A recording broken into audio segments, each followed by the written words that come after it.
আল্লাহ আমার রব, আল্লাহ আমার রব, দমে দমে তনু মনে তারি অনুভব। তোমার দুনিয়াতে আমি যেদিকে তাকাই, অথই নিয়ামতে ডুবে আছি সবাই। পাখপাখালির কণ্ঠে শুনি তাসবিহ কল রব, তাসবিহ কল রব। আল্লাহ আমার রব, এই রবই আমার সব। দমে দমে তনু মনে তারি অনুভব। রবকে দুই নাম্বার, ওমান নাবিয়্যু আতারিফু হাযা রাজুল, do you know this person, who is he? তুমি কি এই মানুষটাকে চেনো? তোমার কে হয়? যাদের মুখে, একটু দেখেন তো আমার দিকে, এটা আমার মুখে কি? এটা আসতে কেন? জোরে বলেন, একটু সত্য বলবেন। আমাকে খুশি করার জন্য মিথ্যা বলার কোনো প্রয়োজন নেই। আমি আসিফ হুজুর চাইলে আমার দাড়ি ক্লিন শেভ করতে পারতাম না? বলেন না, পারতাম না? আচ্ছা, আমি যে চাপ দাড়ি রেখেছি, আমি যুবক বয়সে আমার যে লম্বা লম্বা চাপ দাড়ি আছে, আপনারা একটু মন থেকেই বলবেন, ফ্রেন্ডলি আমার বন্ধু হিসেবে বলবেন, দাড়িতে আমাকে আনস্মার্ট লাগতেছে না স্মার্ট লাগতেছে? মাশাআল্লাহ। দাড়িতে আমাকে অসুন্দর লাগছে না সুন্দর লাগছে? কিছু মেয়ে আছে দেখবা, দাড়ি দেখলে এদের গায়ে চুলকানি শুরু হয়ে যায়। তারা কি বলে জানো? আচ্ছা ভাইয়া, দাড়িটা কাটলে একটু ভালো হতো না? মানে যখন পাত্রী হিসেবে দেখতে যাবা তখন তো বলবা যে, কেন আপু দাড়িতে কি সমস্যা?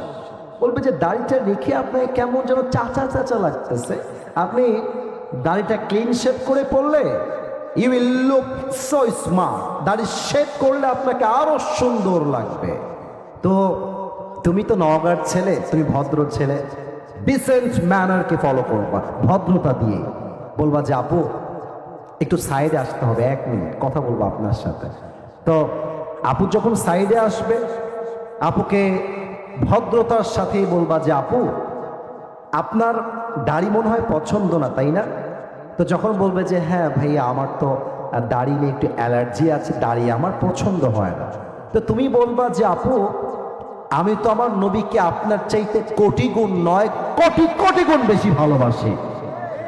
আপনার যেহেতু দাড়ি পছন্দ হচ্ছে না, আমার মনে হয় যে আপনার মতো একজন মেয়ের জন্য আমার মতো দাড়িওয়ালা বীর পুরুষ পারফেক্ট হবে না।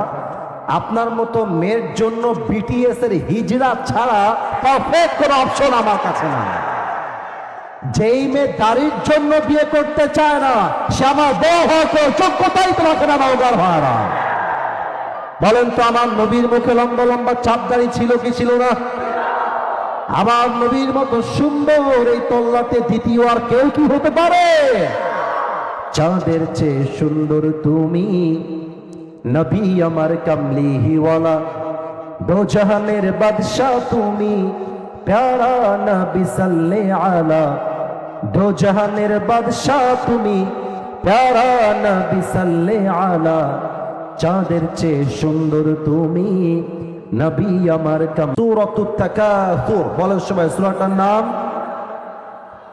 এটা নওগাঁর সাউন্ড হয় নাই, বড্ড বদনামের বিষয় হয়ে যাবে। সূরাটার নাম তাকাসুর। বলেন সবাই সূরাটার নাম তাকাসুর। এটা 30 নাম্বার পারায় রয়েছে। নওগাঁর ভাইরা কত নাম্বার পারায় রয়েছে?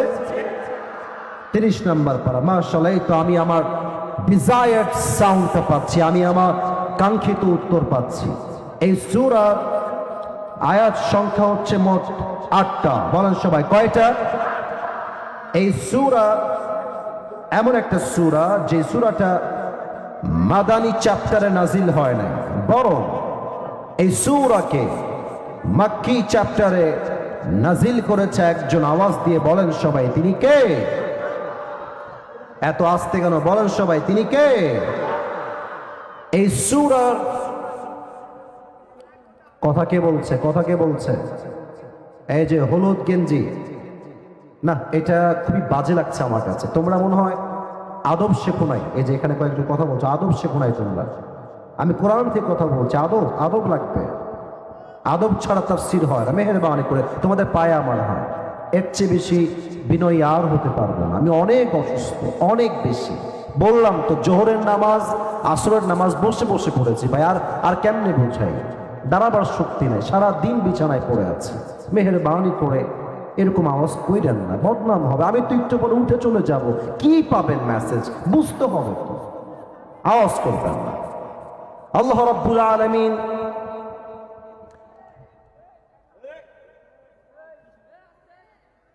এক থাপ্পড় দিয়ে 32,000 ওখানে ফেলা দিল একেবারে। বদমাইশ কোথাকার, ফাইজলামি করছো নিয়ে এখানে। এতগুলো মানুষ চুপচাপ বসে আছে, তখন হাসাহাসি করতেছে। আজীব একটা অবস্থা। নগদ আমি আজীবনের পরিবেশ দেখে না আজকে প্রথম দেখতেছি। কেবল বাজে রাত 9টা। ভালোবাসার মূল্য পায়ে হাত রেখে বললাম, এর চেয়ে আর কি বিনয় হবে বলুন আপনারা? পায়ে হাত রেখে বললাম, হাসতেছে ইচ্ছা মতো, তাফসীর করবো, হাসতেছে ওখানে। তাকবীর দেন, নারায়ে তাকবীর।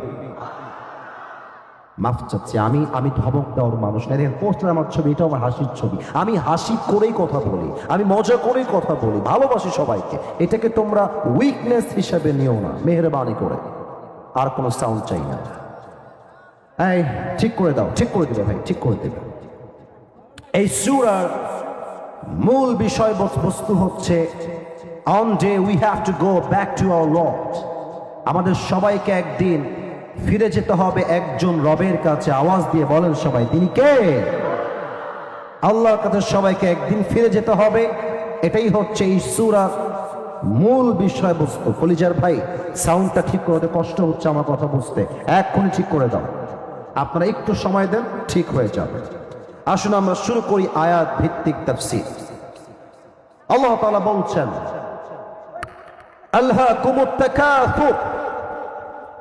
আল্লাহ তাআলা বলছেন তোমাদেরকে অতিরিক্ত চাহিদা পাগল করে দিয়েছে।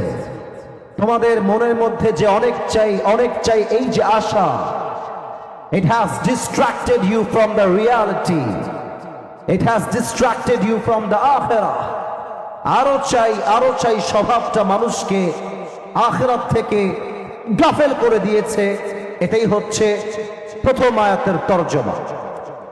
খুব খেয়াল করবেন নওগাঁ কলিজার টুকরা ভাইরা, আল্লাহ, এখানে শব্দ আসছে আল্লাহ, এর মূল মাদ্দা তথা মূল অক্ষর হচ্ছে লাম, লাম হা ওয়াও।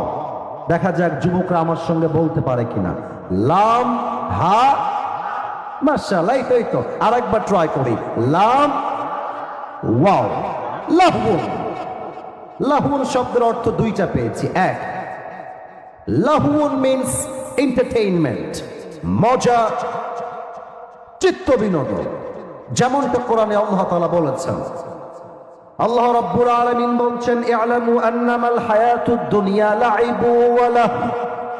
তোমাদেরকে জানতে হবে দুনিয়ার জীবনটা আসলে কিছুই নয়, এটা জাস্ট একটা খেলতামাশার জায়গা। আসল জীবন হবে পরকালের জীবন। ই'লামু আন্নামাল হায়াতুদ দুনিয়া লাইবু ওয়া লাহু। You have to know the worldly life is nothing more than play and entertainment. এই পুরো দুনিয়ার জীবনটা জাস্ট একটা মজা আর চিত্ত বিনোদন ছাড়া কিছুই হতে পারে না। এটা বলেছে একজন, তিনি কে? এক, লাহুন মানে মজা, চিত্ত বিনোদন। দুই, লাহুন মানে এমন একটা বিষয়, এটাকে আমি এই মাহফিল দিয়েই এক্সাম্পল দিচ্ছি। এই মাহফিল দিয়েই, এখানে বামে অনেক যুবক, সামনে অনেক যুবক, ডানেও অনেক যুবক, ওদিকেও কিছু যুবক আছে যারা বাজারে বসে বসে এখন রাইট নাও এই মুহূর্তে কেউ চটপটি খাচ্ছে, কেউ ফুচকা খাচ্ছে, আবার কেউ বাহিরে দাঁড়িয়ে দাঁড়িয়ে বিড়ি টানতেছে। আসতে কেন, জোরে বলেন কথা ঠিক আছে কিনা? লাহুন মানে এমন একটা বিষয় which keeps you busy and takes you away from something that you were actually supposed to be doing, যেটা আপনার করার দরকার। এইটা বাদ দিয়ে যখন আপনি অনর্থক কাজে লিপ্ত হয়ে যান, এটাকে বলা হয় আরবি ভাষায় লাহুন। তার মানে ওদের জন্য জরুরি ছিল চটপটি না খেয়ে, বিড়ি না টেনে তাফসীর মাহফিলে অ্যাটেন্ড করে তাফসীর শোনা। ওরা এখন তাফসীর বাদ দিয়ে বিড়ি টানছে, টিকটক চালাচ্ছে, চটপটি খাচ্ছে, তারা লাহুনের অন্তর্ভুক্ত হয়ে গিয়েছে। তার কারণ তারা আসল কাজ বাদ দিয়ে নকল কাজে ব্যস্ত হয়ে গিয়েছে। ঠিক কিনা বলে? এটা হচ্ছে লাহুনের সেকেন্ড ব্যাখ্যা আমি তাফসীরে পেয়েছি। এবার আসুন আমি আমার বাস্তবিক জীবন থেকে ছোট্ট একটা এক্সাম্পল দিব এই লাহুন শব্দের। আমার নিজের জীবনের ছোট্ট একটা ঘটনা আজকে স্মরণ করছি নওগাঁর মানুষের সাথে। সেই দিন আমার মাহফিল ছিল সাতক্ষীরা, খুলনার একটা জেলা। আমি আমার একটা লেকচারে কথা বলেছিলাম, কোনো একটা মাহফিলে বা ইংলিশ লেকচারে আমার একটা জায়গাতে ছিল প্রোগ্রাম, ওখানে বলেছিলাম। এটা অনেকে জানেন, অনেকে জানেন না। যারা জানেন না তাদের জন্য বুঝায় বলছি। আমার মাহফিল ছিল সাতক্ষীরার মেইন শহর থেকে একটু আশেপাশে। তো আমি যখন রাস্তা দিয়ে যাচ্ছিলাম আমার মনে পড়ে গেল যে আমি তো মাহফিলে বের হয়েছি প্রায় 8-10 দিন হয়ে গেছে, অনেক দিন যাবৎ ফলমূল খাওয়া হয় না। ফল খাবো, নিয়ত করলাম আঙ্গুর বেদানা খাবো। তো বাজারের সামনে গিয়ে গাড়িটা থামলো। আমি বললাম ড্রাইভার সাহেব থামেন, আমি ফলমূল কিনে নিয়ে আসি। তো যেই বাজারে আমার গাড়ি থামলো ওখানে দেখলাম মাশাআল্লাহ বিশাল বড় বাজার, চটপটি, ফুচকা, তারপরে পেঁয়াজি, আলুর চপ, ডিমের চপ, গোস্তের চপ ভরা একদম পুরো বাজারে। তা আমি নেমেছিলাম ফ্রুট খাওয়ার জন্য, ফল খাওয়ার জন্য। আর নেমেই যখন দেখছি চাকচিক্যে ভরা চটপটি, ফুচকা, গোস্তের কিমা, আমার মাইন্ডসেট চেঞ্জ হয়ে গিয়েছে। এবার যাওয়ার পরে আমি ফলমূল তো 14 গোষ্ঠী সব ভুলে গিয়েছি। খাওয়া শুরু করেছি গোস্তের কিমা, আলুর চপ, ডিমের চপ, ইচ্ছা মতো খেয়েছি।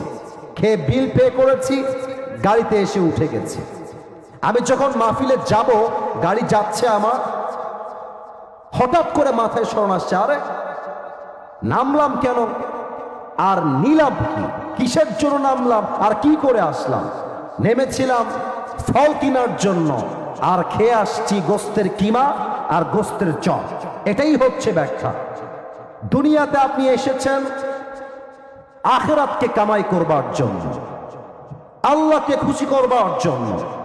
বাট দুনিয়া চাক চমক, নারী, বাড়ি, গাড়ি, সম্পত্তি, স্ট্যাটাস, দুনিয়া, এই চাকচিক্য দেখে আপনি ধোকায় পড়ে গিয়েছেন। আপনার সামনে যখন মালাকুল মউত চলে আসবে সেই দিন বুঝবেন দুনিয়ার জীবনটা দুনিয়া কামাইয়ের জন্য নয়, বরং দুনিয়ার জীবনটা ছিল আখিরাত কামাই করবার জন্য। ঠিক কিনা বলে? এটাই হচ্ছে লাহুন শব্দের দ্বিতীয় ব্যাখ্যা। এবার দেখেন আল্লাহ কি বলছে। আল্লাহ রাব্বুল আলামিন বলছেন হাত্তা যুরতুমুল মাকাবির, এই যে তোমার চাহিদা আরো চাই, আরো চাই, আরো লাগবে, এই চাহিদা ততদিন পর্যন্ত খতম হবে না until you end up in your grave. 3.5 হাত মাটির নিচে কবরস্থ না হওয়া পর্যন্ত মানুষের চাই চাই স্বভাব, আরো চাই, আরো লাগবে, আরো দাও, আরো চাই। মাটির নিচে দাফন না হওয়া পর্যন্ত এই স্বভাব শেষ স্বভাব নয়। ঠিক কিনা বলে? এবার আসুন ব্যাখ্যায় চলে যাই। খেয়াল করেন, আপনারা সবাই যেখানে দাঁড়িয়ে আছেন, বসে আছেন, এটা কি ইট না মাটি? মাশাআল্লাহ, কত সুন্দর উত্তর তোমরা দিয়েছো। আবার বলেন, ইট না মাটি? আচ্ছা বলেন তো,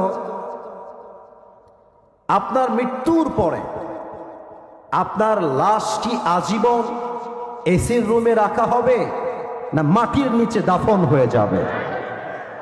মাটির নিচে দাফন হয়ে যাবে। এই মাটি হবে 3.5 হাত মাটির ঘর।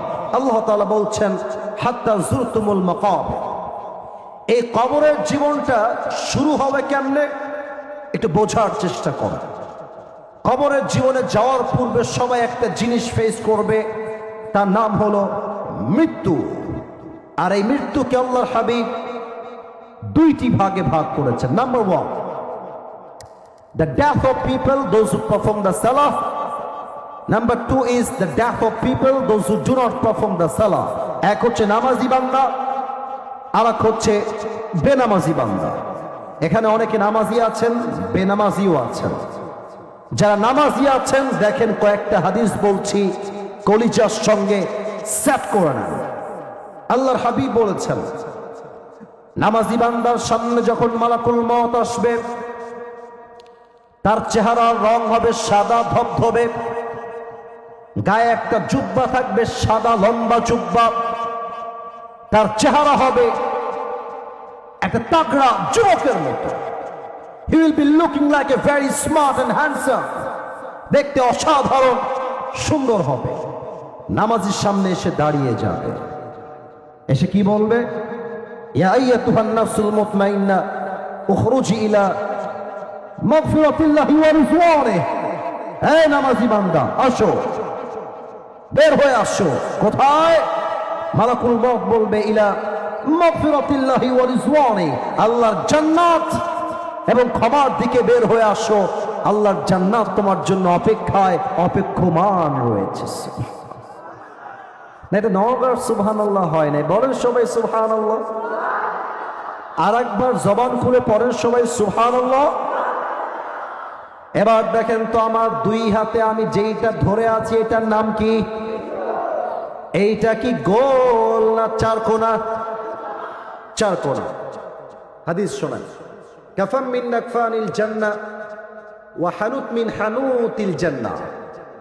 নামাজি বান্দা রূহকে কবজ করবার জন্য আল্লাহ তাআলা জান্নাত থেকে একটা লাল রেশমি রুমালের চাদর জান্নাত থেকে দুনিয়াতে পাঠিয়ে দিবে। সুবহানাল্লাহ পড়বেন না আপনারা সবাই? এই সাউন্ডটা ঠিক করো, ওরা তো খেপে যাবে একটু পরে, আমি সামলাইতে পারবো না তখন কিন্তু। হ্যাঁ, ঠিক করে দিবে, একটু একটু প্লিজ, একটু থামেন, ঠিক হবে। হয়তো বা তারে কোনো প্রবলেম হচ্ছে, ওখানে সাউন্ড পাচ্ছে না, ওখানে সাউন্ড পাচ্ছে না, ওদের ডিস্টার্ব হচ্ছে। সবাই তাকবীর দেন, নারায়ে তাকবীর। দুনিয়াতে একটা রেশমি রুমালের চাদর পাঠিয়ে দিবে নামাজি বান্দার রূহকে কবজ করবার জন্য। এটা হচ্ছে নামাজি বান্দার মন। আর এখানে অনেকে আছেন যার পকেটে আমি এখন হাত দিলে তার পকেট থেকে বিড়ির প্যাকেট বের হবে। এখানে অনেক যুবক তোমরা মাহফিলে এসেছো, যাদের মোবাইল ফোন চেক করলে কমপক্ষে 10 জন মেয়েকে মেসেঞ্জারে কানেক্ট পাওয়া যাবে। এখানে অনেক যুবক এসেছে হয়তো বা এমন, যাদের ফোনের টিকটক আইডি চেক করলে দেখা যাবে অনেক বেপর্দা বেগানা নারীকে সে টিকটকে ফলো করে রেখে দিয়েছে। এখানে অনেক যুবকের মোবাইল ফোনের গ্যালারি চেক করলে দেখা যাবে উলঙ্গ এবং অশ্লীল ভিডিও দিয়ে পুরো গ্যালারি লোড করা আছে। আমি আশা রাখবো এরকম যুবক হয়তো বা নেই, আর যদি থেকে থাকো শোনো, আমি যে হাদিসগুলো বলছি কান খাড়া করো, দিলের কানকে অ্যাক্টিভ করো। বেনামাজি যুবক যে হবে, বেনামাজি মুরব্বী যে হবে, বেনামাজি মা যে হবে, মালাকুল মউত যখন তার সামনে আসবে তার চোখের রং হবে পুরোটাই লাল, আর দেহের চামড়ার রং হবে নীলাভ বর্ণের চেহারা। পা থাকবে জমিনে, মাথা থাকবে আকাশ বরাবর বিশাল লম্বা। মালাকুল মউতের ড্রেস হবে কালো কুচ্ছিত পোশাক। বেনামাজি মুরব্বী, বেনামাজি যুবক, বেনামাজি মা যখন মালাকুল মউতের ভয়ঙ্কর চেহারা দেখবে, তার পুরো দেহের মধ্যে একটা কম্পন তৈরি হয়ে যাবে, থরথর থরথর করে কাঁপবে। আর মালাকুল মউত তার দিকে চিৎকার দিয়ে ডাক দিয়ে বলবে, ইয়া আইয়াতুহান নাফসুল খাবিথা উখরুজি ইলা গাযাবিল্লাহ। এই বেনামাজি, বের হয়ে আয়, আল্লাহর গজবের দিকে, জাহান্নামের দিকে বের হয়ে আয়। হাদিসে আসছে তার চাকু দিয়ে ছিঁড়ে ফেলে। ওই ছাগলটার যে পরিমাণ কষ্ট হয় তার চাইতে কমসে কম 70 গুণ বেশি কষ্ট দিয়ে বেনামাজি বান্দার রূহকে কবজ করা হবে। বলেন সবাই নাউজুবিল্লাহ। এত আস্তে কেন? বলেন সবাই নাউজুবিল্লাহ। আল্লাহ, তুমি আমাদের সবাইকে মৃত্যুর আযাব থেকে বাঁচায় দিও। বলেন সবাই আমিন। হাত্তা যুরতুমুল মাকাবির, কবরে না যাওয়া পর্যন্ত তোমার হুঁশ ফিরে আসবে না। যখন কবরে রাখা হবে, একটা প্রশ্ন করব সবাইকে এখন, তোমাদেরকে বিশেষ করে যুবকদেরকে আমি ভালোবেসে তুমি বলছি, আপনাদের সবাইকে আমি একটা প্রশ্ন করব এখন, যার উত্তর হয়তো বা 95 ভাগেরও বেশি মানুষ ভুল দিবেন। এজন্য একটু ভেবে উত্তর দেন। বলুন তো, আল্লাহ তাআলা বলেছেন হাত্তা যুরতুমুল মাকাবির, কবরে যাওয়ার পরে দুনিয়ার বাস্তবতা বুঝে আসবে। এটা হচ্ছে আয়াতের মূল ব্যাখ্যা। কিন্তু কবরে রাখার পরে মাইয়াতকে মোট প্রশ্ন করা হবে কয়টা? পেছনে উত্তরটা রাইট ছিল, 3টা না, মোট প্রশ্ন হবে 4টা। ভয় নাই, আমি শিখাতে এসেছি, নিজেও শিখতে এসেছি। বলেন সবাই কয়টা? আস্তে কেন? বলেন সবাই কয়টা? আমি আপনাকে প্রশ্ন করছি, আপনি আমাকে নওগাঁ বীরপুরুষের সাউন্ডে আওয়াজ দিয়ে বুঝাবেন। আমার সামনে যারা বসে আছে একটাও বিড়ালের বাচ্চা নয়, সব সিংহের বাচ্চাগুলো আমার সামনে বসে আছে। প্রথম প্রশ্ন, মার রব্বুক, তোমার রবকে? বলেন আমাদের রবকে। একটু আস্তে হয়েছে, বলেন সবাই আমাদের রব। আবার বলেন আমাদের রব। আল্লাহ আমার রব, আল্লাহ আমার রব, দমে দমে তনু মনে তারি অনুভব।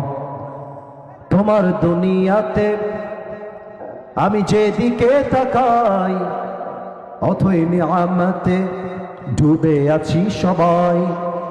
পাখপাখালির কণ্ঠে শুনি তাসবিহ কল রব, তাসবিহ কল রব। আল্লাহ আমার রব, এই রবই আমার সব। দমে দমে তনু মনে তারি অনুভব। রবকে। 2 নাম্বার, ওয়ামান নাবিয়্যু আতারিফু হাযা রাজুল, do you know this person, who is he? তুমি কি এই মানুষটাকে চেনো? তোমার কে হয়? যাদের মুখে, একটু দেখেন তো আমার দিকে, এটা আমার মুখে কি? এটা আসতে কেন? জোরে বলেন। একটু সত্য বলবেন, আমাকে খুশি করার জন্য মিথ্যা বলার কোনো প্রয়োজন নেই। আমি আসিফ হুজুর চাইলে আমার দাড়ি ক্লিন শেভ করতে পারতাম না? বলেন না, পারতাম না? আচ্ছা, আমি যে চাপ দাড়ি রেখেছি, আমি যুবক বয়সে আমার যে লম্বা লম্বা চাপ দাড়ি আছে, আপনারা একটু মন থেকেই বলবেন, ফ্রেন্ডলি আমার বন্ধু হিসেবে বলবেন, দাড়িতে আমাকে আনস্মার্ট লাগতেছে না স্মার্ট লাগতেছে? মাশাআল্লাহ। দাড়িতে আমাকে অসুন্দর লাগছে না সুন্দর লাগছে? কিছু মেয়ে আছে দেখবা, দাড়ি দেখলে এদের গায়ে চুলকানি শুরু হয়ে যায়। তারা কি বলে জানো? আচ্ছা ভাইয়া, দাড়িটা কাটলে একটু ভালো হতো না? মানে যখন পাত্রী হিসেবে দেখতে যাবা তখন তো বলবা যে কেন আপু, দাড়িতে কি সমস্যা? বলবে যে দাড়িটা রেখে আপনাকে কেমন যেন চাচা চাচা লাগতেছে, আপনি দাড়িটা ক্লিন শেভ করে পড়লে you will look so smart, দাড়ি শেভ করলে আপনাকে আরো সুন্দর লাগবে। তো তুমি তো নওগাঁর ছেলে, তুমি ভদ্র ছেলে, ডিসেন্ট ম্যানারকে ফলো করবা, ভদ্রতা দিয়ে বলবা যে আপু একটু সাইডে আসতে হবে, 1 মিনিট কথা বলবো আপনার সাথে। তো আপু যখন সাইডে আসবে, আপুকে ভদ্রতার সাথেই বলবা যে আপু আপনার দাড়ি মনে হয় পছন্দ না, তাই না? তো যখন বলবে যে হ্যাঁ ভাইয়া আমার তো দাড়ি নিয়ে একটু অ্যালার্জি আছে, দাড়ি আমার পছন্দ হয় না, তো তুমি বলবা যে আপু আমি তো আমার নবীকে আপনার চাইতে কোটি গুণ নয়, কোটি কোটি গুণ বেশি ভালোবাসি। আপনার যেহেতু দাড়ি পছন্দ হচ্ছে না, আমার মনে হয় যে আপনার মতো একজন মেয়ের জন্য আমার মতো দাড়িওয়ালা বীর পুরুষ পারফেক্ট হবে না। আপনার মতো মেয়ের জন্য বিটিএস এর হিজড়া ছাড়া পারফেক্ট কোনো অপশন আমার কাছে না। যেই মেয়ে দাড়ির জন্য বিয়ে করতে চায় না, সে আমার বউ হয়তো যোগ্যতাই তো রাখে না। নওগাঁর ভাড়া বলেন তো, আমার নবীর মুখে লম্বা লম্বা চাপ দাড়ি ছিল কি ছিল না? আমার নবীর মতো সুন্দর এই তল্লাতে দ্বিতীয় আর কেউ কি হতে পারে? চাঁদের চেয়ে সুন্দর তুমি, নবী আমার কামলিওয়ালা, দো জাহানের বাদশা তুমি, প্যারা নবী সাল্লে আলা, দো জাহানের বাদশা তুমি, প্যারা নবী সাল্লে আলা, চাঁদের চেয়ে সুন্দর তুমি, নবী আমার কামলিওয়ালা। সুবহানাল্লাহ সবাই। 2 নাম্বার প্রশ্ন শেষ। 3 নাম্বার, এটা অহংকার নিয়ে বলবেন, গৌরব নিয়ে। আমাদের ধর্মের নাম, আর একবার, আমাদের ধর্মের নাম, আমাদের ধর্মের নাম ইসলাম বলেই আমরা ভারতদেরকে ছাড় দিয়ে কথা বলি। তাছাড়া ভারতের যে কুলাঙ্গার সাংবাদিকরা বলে বাংলাদেশ আর থাকবে না, না থাকবে না, চট্টগ্রাম আমরা নিয়ে নিব, ফেনী আমরা নিয়ে নিব। মাঝে মাঝে আমাদেরকে হুমকি ধামকি দেওয়া হয়। আমি মাঝে মাঝে এটা ওপেনলি বলে থাকি, আমাদের চট্টগ্রাম নিতে হলে, আমাদের ফেনী নিতে হলে, আমাদের চাপাই নবাবগঞ্জ নিতে হলে আগে তো আসতে হবে বাংলাদেশে। না আসলে নিবা কেমন করে? আসো, আসো, খেলা হবে। তোমাদের মতো গুলিস্তানের হকার, গুলিস্তানের হকার বললেও মনে হয় সম্মান হয়ে যায়। এই বেটাকে দেখলে আমার মনে হয় এই বেটা সাংবাদিক না হয়ে আন্ডারপ্যান্ট বিক্রি করলে বেশি মারে নওগাঁর ভাড়া আমার। তো যেই বেটা এগুলো বলো বাংলাদেশকে নিয়ে, সাহস থাকলে আসো। তোমাকে মোকাবেলা করার জন্য আমার কোন জেলার কোন প্রয়োজন নাই, নওগাঁর সন্তানরাই এনাফ হয়ে যাবে আমার জন্য। অতএব আমাদের ধর্মের নাম ইসলাম, আমরা কোনো মারামারি চাই না, আমরা শান্তি চাই। 3টা প্রশ্ন শেষ। এবার আসবে 4 নম্বর প্রশ্ন। ফেরেশতা বলবে কি ব্যাপার, এতগুলো প্রশ্ন করলাম, আওয়াজ আসছে না? আওয়াজের সমস্যা হচ্ছে? আহা, আচ্ছা, এখানে ওই মাইক দেওয়া লাগতো, মাইক বক্সের সাউন্ড তো for me and for all the audience on the stage, এটা এখানে কভারেজ দিবে, বাট ওই মাইকটা দর্শককে কভারেজ দিবে। ওইটা তো দেখতে পাচ্ছি না, মাইক কি নাই আশেপাশে? আছে তো, ওটাকে বাড়ায় দাও, ইউটিলাইজ করো, আর একটু বাড়াও। এতবার বলা যায় না, বাড়ায় দাও। বুঝতে পারছি, বুঝতে পারছি, বাড়ায় দাও। আচ্ছা, সবাই তাকবীর দেন, নারায়ে তাকবীর। সময় খুব বেশি নেই তো, এই জন্য আমি চাচ্ছি সাউন্ড ঠিক থাকলে আমরা সম্পূর্ণ তাফসীর কলিজার থেকে শ্রবণ করে দোয়া করে বাসায় যাব। রাজি আছেন সবাই ইনশাআল্লাহ? আচ্ছা, 4 নাম্বার প্রশ্ন করবে। আরে এতগুলো প্রশ্ন করলাম, তুমি একটাও আটকাও না। How do you know that? ওমা ইলমুক, what's the source of your knowledge? তুমি এতগুলো জ্ঞান অর্জন করেছো কই থেকে? আমরা বলবো আমাদের সকল জ্ঞানের উৎস একটা কিতাব। কিতাবটার নাম, কিতাবটার নাম, আল্লাহ বলবে ফেরেশতা স্টপ, থেমে যাও, আর কোনো প্রশ্ন হবে না। এই মুহূর্তে আমার বান্দার কবরকে তোমরা জান্নাতের বাগান বানিয়ে দাও। আমার বান্দার কবরকে তোমরা 70 গজ লম্বা করে দাও। কর সবাই সুবহানাল্লাহ। আচ্ছা প্রিয় ভাইরা, সবাই একটু 2 হাত তোলেন তো দেখি, সবাই 2 হাত তোলেন, সবাই 2 হাত তোলেন। কমিটির পক্ষ থেকে সাউন্ড সিস্টেম একটু ত্রুটির জন্য আমি মাফ চেয়ে নিচ্ছি, আমাকে এবং কমিটির ভাইদেরকে মাফ করে দিবেন। তবে আশা রাখবো নেক্সট বছর এর চাইতে আরো বেটার সাউন্ড সিস্টেম থাকবে। রাজি আছেন তো ইনশাআল্লাহ? আমাকে একটা ওয়াদা দেন, সবাই বলেন হুজুর। এই নওগাঁ ছাওয়াল পাল, এত আসতে না, জয় বলো সবাই হুজুর। আমরা নওগাঁর সন্তান, আবার নওগাঁর সন্তান, আপনাকে ওয়াদা দিলাম, দোয়া না করে আমরা কেউ বাসায় ফিরে যাব না। বলেন সবাই হাত উঁচু করে ইনশাআল্লাহ। এবার দেখুন আল্লাহ তাআলা কি বলছেন, কাল্লা সাউফা তা'লামুন সুম্মা কাল্লা সাউফা তা'লামুন। আল্লাহ বলছেন দুনিয়ার জীবন শেষ হয়ে পরকালের জীবন যেই দিন শুরু হবে, কবরের জীবন যেই দিন শুরু হবে, তখন তুমি দুনিয়ার বাস্তবতা বুঝবা। এরপরে আল্লাহ তাআলা বলছেন সুম্মা কাল্লা সাউফা তা'লামুন, কিয়ামতের দিবস যেই দিন কায়েম হবে, কিয়ামত যেই দিন অনুষ্ঠিত হয়ে যাবে, প্রত্যেকটা আমলের যাররা যাররা হিসাব নিবে একজন। আওয়াজ দিয়ে বলেন সবাই তিনি কে? এবার সবাই আমার দুই হাত দেখবেন, কেউ হাত তুলবেন না, আমার দুই হাত দেখেন। দেখা যায়? মোটামুটি দেখা যায়। আমি আয়াতের ব্যাখ্যা দিব প্র্যাকটিক্যালি, অভিনয় করে, একটু অভিনয় করব হাদিস বোঝাবার জন্য, আয়াত বোঝাবার জন্য। যেটা কোনো হারাম অভিনয় নয়, এটা হালাল অভিনয়। আল্লাহ বলবে, এই ডানে তোমাদের আওয়াজ পেয়েছি, খবরদার আওয়াজ না।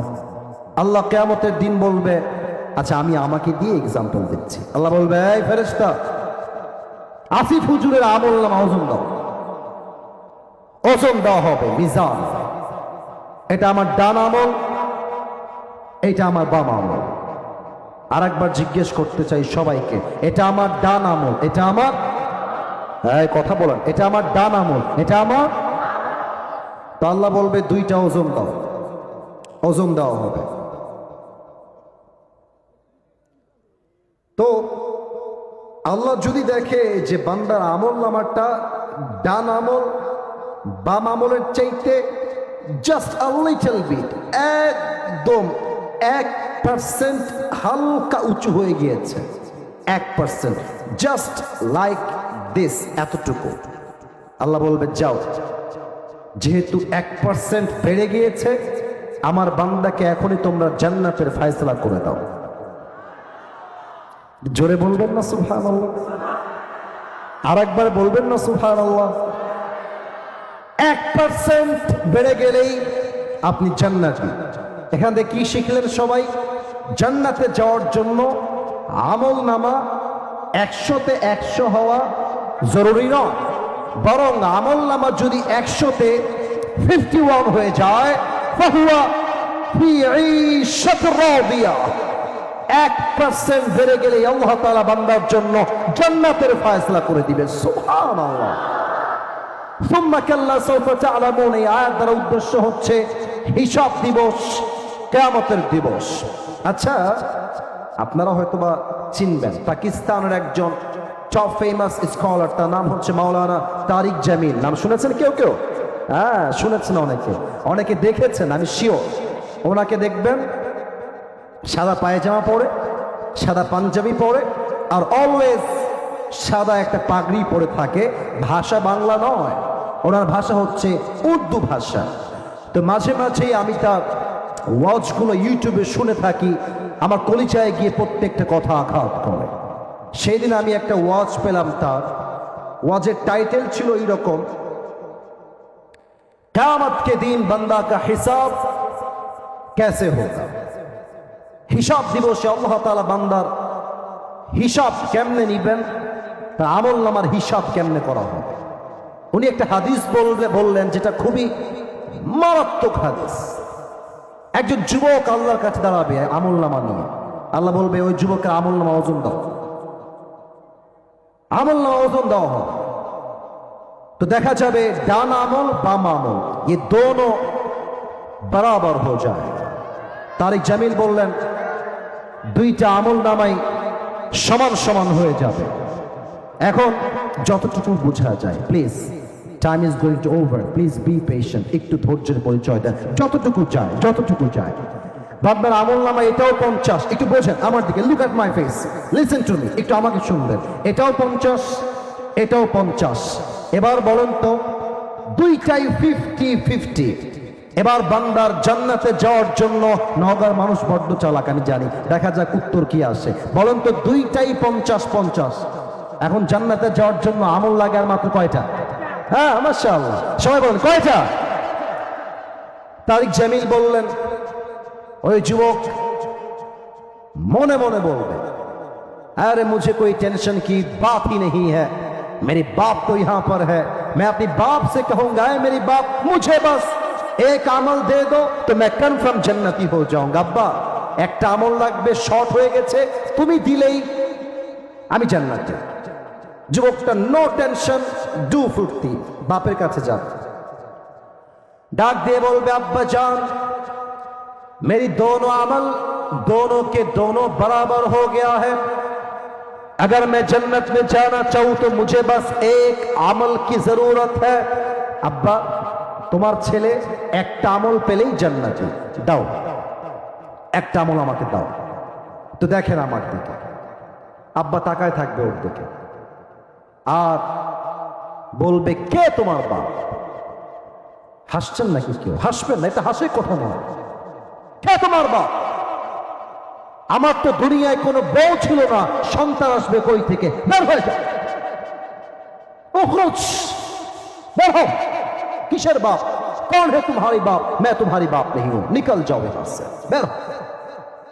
যুবকটা অবাক হয়ে থাকে, একটা আমলের জন্য বাপ আমাকে চিনছে না, জাস্ট ফর অন ডিডস, একটা আমলের জন্য।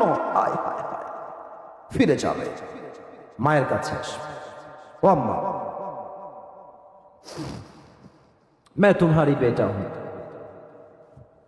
मुझे जन्नत में जाने के लिए बस